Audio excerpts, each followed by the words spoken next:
Welcome back to the channel. My name is Wong, and in today's video, I'm gonna be letting you in on a little secret. If you guys have been keeping up to date onto the channel, you guys have seen that I've reviewed a lot of different cars, but my heart always gravitates to ones that has a red badge on it. As you guys can probably see on the title, or you've probably already guessed it, this is it, guys. Let me introduce to you my brand new 1999 Honda Civic Ek9 Type R, and this is the facelift model. This is in championship white in OEM factory condition with a few performance modifications to just raise that Type R formula a little bit further. Before we go into all the specifics with this Honda Civic Ek9 Type R, if you guys are enjoying the content, you want to see more builds, car reviews here on YouTube, consider subscribing to the channel, and let's get straight into it.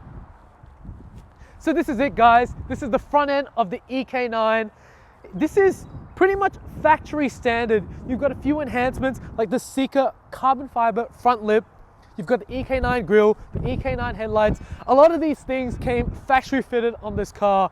And a lot of people want to buy all of these items to put onto their Ek Honda Civic hatchbacks. If we make our way around the car, you'll see that it's got these raised 57 wheels, and they're literally brand new. It's also fitted with some Toyo Proxys R888R semi-slick tires, and it's fitted with a set of Shockworks coilovers. So a really ideal track, street, weekender style setup for this car. It is a little bit high based on ride height. That's because I actually haven't lowered the car since picking it up from the trucks. So it's still a little bit high. However, let's go around this car.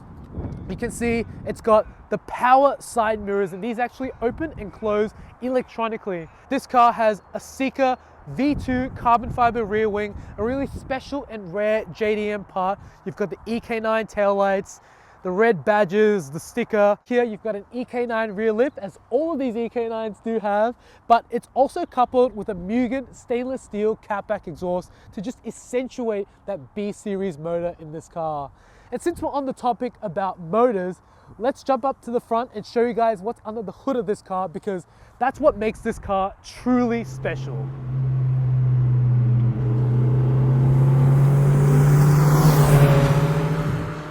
So this is it, guys. Under the hood of this car is no longer the B16B that came factory with the Ek9s. However, this is the B18 CR that came factory on the JDM 98 spec Honda Integra DC2 Type R, and it was the most powerful of all B series motors. It's also coupled with a Mugen carbon fiber intake, as well as a set of Mugen headers. It's not the most original, however, if you're looking for downright performance, I think this car just exceeds the bill in every single aspect.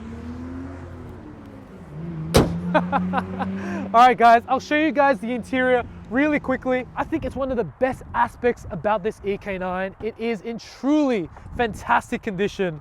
Have a look at it, guys. So this car, I didn't really mention, it has 150,000 Ks on the clock, but on the inside, it still has this new car feel. You know, the door cards are nice and clean. It's still super bright on those red accents. The original SR3 Recaros are in really good shape, and the bolsters are still nice and intact for its age. The Momo steering wheel has no tears or rips. And that's about it, guys. I can't wait to take this thing out for a little squirt around the block and to show you guys what this Ek9 is all about. So let's go for a drive, guys. Alright guys, this is it. We're going to go for our first little drive of the Honda Civic Ek9 Type R. I can't wait to see how this car is. It is a little bit more performance orientated compared to the Civic Type R that I drove in a car review not too long ago. So let's see how it is, guys. So as we're setting off in the Honda Civic Ek9 Type R, it's a car that is very familiar to me already, being that I own the Ek4 VTIR.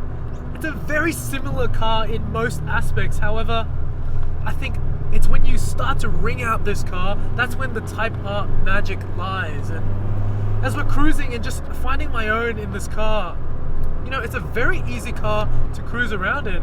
The clutch is light, although the clutch pickup is a little bit on the higher end. It probably means that it's on its way out. However, apart from that, you know, the gearbox is smooth to shift, that feels so fluid and natural. The brake pedal feels nice and progressive. You know, it's a comfortable cruiser, it's compliant over the road. The cabin is bare bones, Spartan and basic, but that's what I like about this car. It's effectively the ultimate iteration of the Ek, and when you're cruising around town, it's not a chore to live with. It's actually really hard to drive, and I really like that about this car. But on the flip side, it's the duality of the EK9 Type R, and having that race engine under the hood, it just makes it so much more special when you get up high in the revs. Let's give this car a little bit of stick and see how it performs with that V18 CR. Really planted. Stuck to the corners, and you step on the throttle, on the exit, and it just goes. The V18 CR has a little bit more torque and grunt, and of course more power. You know, you've got the Mugen catback exhaust, Mugen headers, and the Mugen carbon fiber airbox. It just enhances the overall experience of this V18 CR. It's completely free flowing, and it feels so good when you get on it. It absolutely screams. The VTEC 4, the Jdm V18 CR is like a symphony of VTEC unicorn power goodness. It's just glorious. You know, comparatively to the K-Series engine, it's so much more raw and visceral, and you really feel engaged to the driving sensation. It's definitely not as responsive and torquey as the K-Series, but when you get up there, wow, you really have to work for it, but once you're up, it's nuts. Okay, it's definitely not the fastest car I've ever driven, and it's not about downright speed in a Type R. It's about how it feels. It's just unreal, and that's why I really like these cars. Having owned the DC5 Type R and an EK4 and a K-swapped Honda Civic EG, it's all about the sensation when you're driving this car. 5, 6.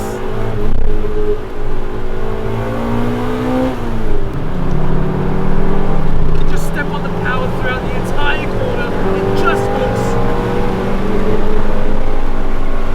I'm flying. The car makes it feel so effortless. Heeling and towing is a breeze, and it's absolutely glorious to drive, guys.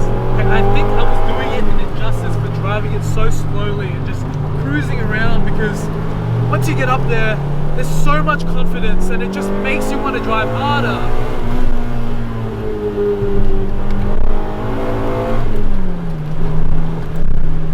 Oh my god.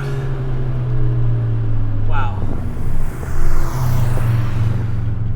Okay, I think that's enough for this car and its first little shakedown.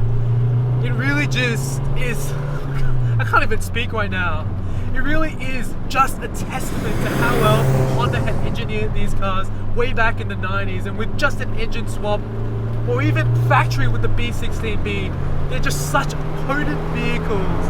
I can't wait to take this car out on the track, to the hills.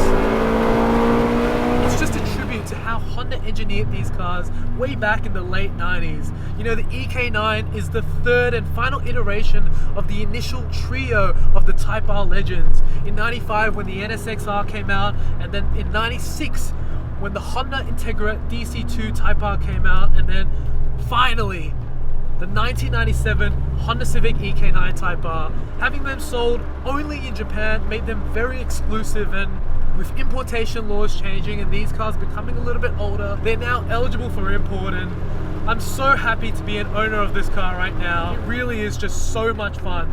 If you guys have enjoyed this video, and you like the new EK9 Type R, smash that thumbs up button. In the comments below, tell me what you think about the EK9 Honda Civic Type R, and as well as that, consider subscribing to the channel, and I'll catch you guys in the next video.